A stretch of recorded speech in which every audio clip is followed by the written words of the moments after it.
सारी दुनिया आपको, आपके जितने भी फॉलोअर हैं सब आपको खान सर बुलाते हैं। अब तो आप बता दीजिए आपका पूरा नाम क्या है खान सर? एक्चुअली क्या है कि एक शिक्षक के लिए खुद के नाम से ज्यादा मायने रखता है कि उसके द्वारा पढ़ाए गए लड़के देश का नाम रोशन करें यहाँ पर, तो वो लक्ष्य मेरे लिए ज्यादा इंपॉर्टेंट है। हमको अपने से नहीं ज्यादा मतलब नहीं। वाह। मैं खान सर के बारे में बता दूं कि इनका यूट्यूब पे जो एजुकेशनल चैनल है उसके 17 मिलियन मतलब 1,70,00,000 फॉलोअर्स हैं। अब 19 हो गए। 19 हो गए। बाप रे, क्या बात है, वाह। तो लॉकडाउन से पहले सर 30,000 थे। हाँ। एकदम लॉकडाउन के बाद जितनी आपकी सब्सक्रिप्शन बढ़ी है उतनी तो ओटीटी प्लेटफॉर्म्स की नहीं बढ़ी जितनी आपकी बढ़ गई। ये नेक काम की शुरुआत कैसे हुई थी खान सर? लॉकडाउन से पहले हम लोग ना ऐसे फिजिकली क्लास में ज्यादा पढ़ाते थे। अच्छा जी। क्लास में भी बहुत भीड़ रहती थी, लड़के पढ़ नहीं पाते थे। मजबूरी हो गई लॉकडाउन के बाद यूट्यूब पर पढ़ाना, क्योंकि दूसरा कोई ऑप्शन ही नहीं था। और हमको भी नहीं समझ में आया कि लोगों ने क्यों इतना ज्यादा सब्सक्राइब करते गए, क्योंकि हम तो वैसे ही पढ़ा रहे थे जैसे पहले पढ़ाते थे वहां पे। तो बस ये रहता है कि लड़कों को पढ़ाई से रिलेटेड उसको डाउट ना रह जाए कोई भी, क्योंकि जब हम लोग पढ़ते थे ना तो सबसे पीछे आते थे, हम लोग क्लास के पीछे बैठते थे। हम लोग मान लिए थे कि ये लोग बहुत अच्छे पढ़ने में, हम लोग का तो कुछ नहीं हो सकता है यहाँ पे। और घर वालों को भी लगता था तो जीव ले ला, कैसे भी काम चल जाएगा। बाद में हम लोग को पता चला ना कि टीचर की गड़बड़ी थी, हमारे ऊपर ब्लेम लगा दिया।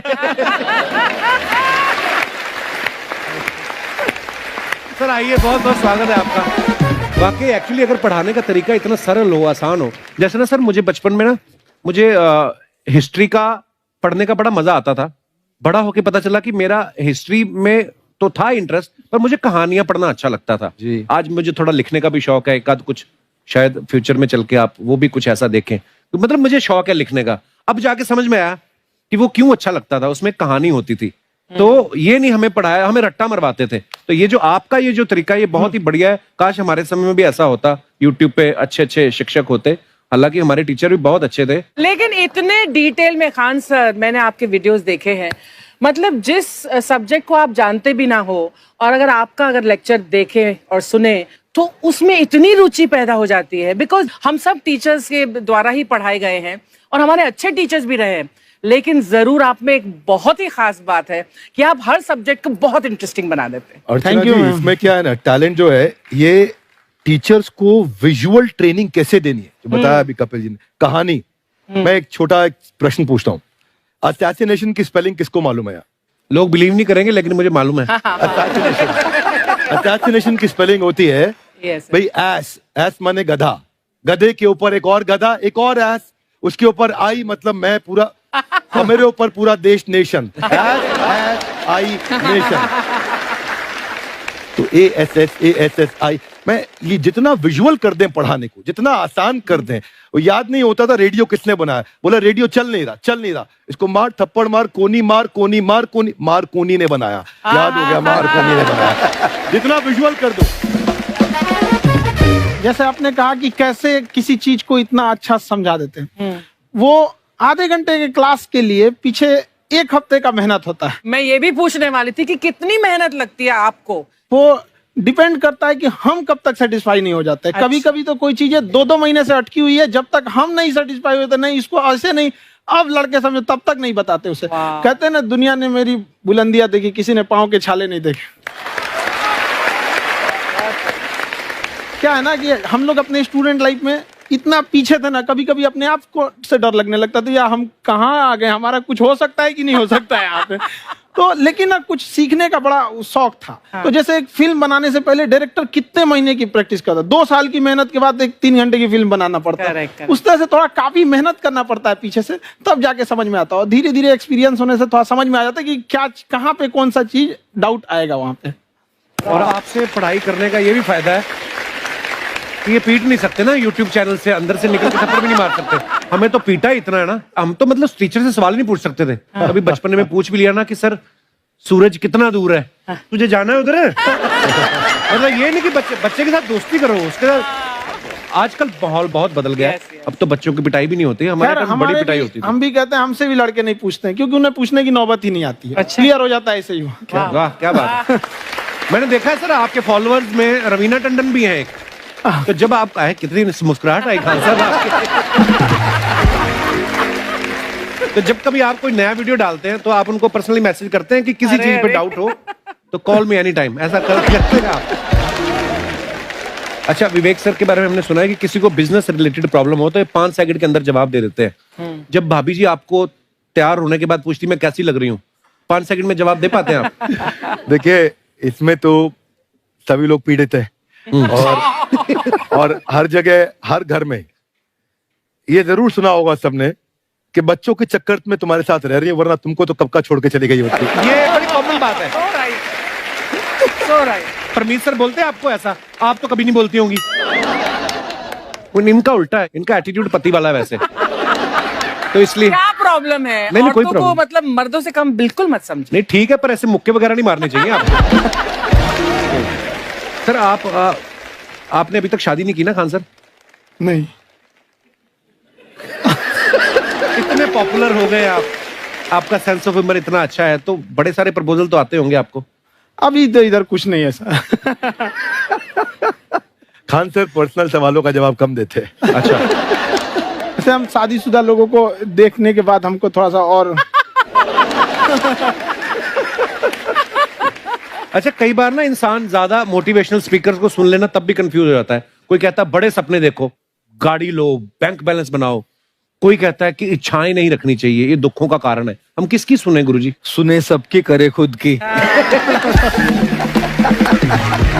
जो दिल से निकले। दिल से निकले, क्योंकि जो सुनते हैं हम कई बार सुनते हैं और उसको खुद की प्रोसेसिंग करते ही नहीं है, और जब दूसरों की बातें सुनकर बिना प्रोसेस करके फॉलो करने लगते, उसी को तो हम अंधश्रद्धा कहते हैं। बिल्कुल, उसको प्रोसेस करे, अपने दिल से जो रेजोनेट होता है उसको सोचे और फिर करें।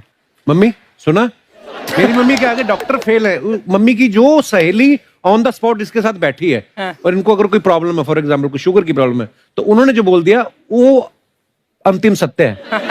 ले मैनू फलानी कहती है, ऐ खा लो तो ऐ हो जाता है। ये सवाल मैंने आपके लिए पूछा था।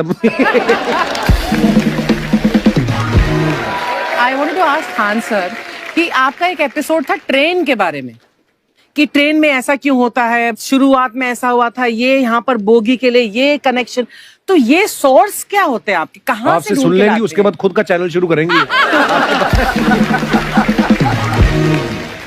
कुछ चीजें तो ऐसे डायरेक्टली मिल सकती हैं, और नहीं तो वहाँ ऑन द स्पॉट जाके वहाँ पे पूछ लेते। जो वर्कर होते हैं ना, उन लोग को ज्यादा आइडिया रहता है, उन लोग से वो पूछ लेते हैं कि ये कैसे काम करता है, तो वो ज्यादा कोशिश करते हैं कि हम किसी चीज को खुद से अगर जाने रहेंगे तो ज्यादा अच्छे से डिलीवर कर सकते हैं। तो कई बार वहाँ यार्ड वगैरह में भी चले जाते हैं पता करने के लिए। लेकिन बहुत इंटरेस्टिंग था। हवाई जहाज पर भी बनाइए।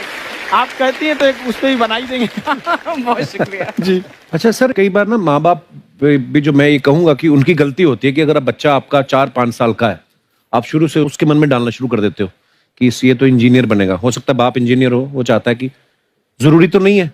अब मेरे पिताजी पुलिस में थे जी, मेरे मामा सब आर्मी में थे, मैं अकेला इस फील्ड में निकला है, मुझे ये चीज अट्रैक्ट करती थी। ये कहाँ तक सही है सर? जी, मेरे हिसाब से तो बच्चों पे कभी प्रेशर नहीं डालना चाहिए, लेकिन साथ ही साथ हमको ये भी देखना चाहिए कि जैसे एल्बर्ट आइंस्टाइन ने एक बहुत अच्छी बात बताई थी, अगर एक खरगोश हो, एक बंदर हो, एक हिरन हो, एक शेर हो और एक मछली हो, उन सब को आप एक कतार में खड़ा कर दीजिए और उन सब के लिए एक ही टेस्ट हो कि आप पेड़ पे सब लोग कैसे चढ़ पाए। बहुत खूब। ओके, अब सबको एक टेस्ट कैसे दिया जाए? मछली तो आत्महत्या कर लेगी सोच के कि मैं तो कोई पास ही नहीं होंगी, ये मछली कैसे पेड़ पे चढ़ेगी? राइट। लेकिन कई बार ऐसे हो गया ना कि एजुकेशन सिस्टम ऐसी बनी है कि बस ग्रेड्स हो गए, सब्जेक्ट्स पढ़ने हैं, Right. जो भी किया है, और वो भी जरूरी है, लेकिन वो करते करते बच्चों की जो इंटरेस्ट है, बच्चों की जो पैशन है, उसमें उनको एंकरेज करना बहुत ज्यादा जरूरी है। एक पिताजी एक बार अपने बेटे को ऐसा चाटा मारे जोर से, तो पड़ोसी ने पूछा क्यों मार रहे जी? बोला कल रिजल्ट है इसका। कल रिजल्ट? तो बोले रिजल्ट कल है ना साहब, तो आज क्यों मारने? कल बाहर गाँव जा रहा हूँ, कल का काम आज निपट के करता हूं।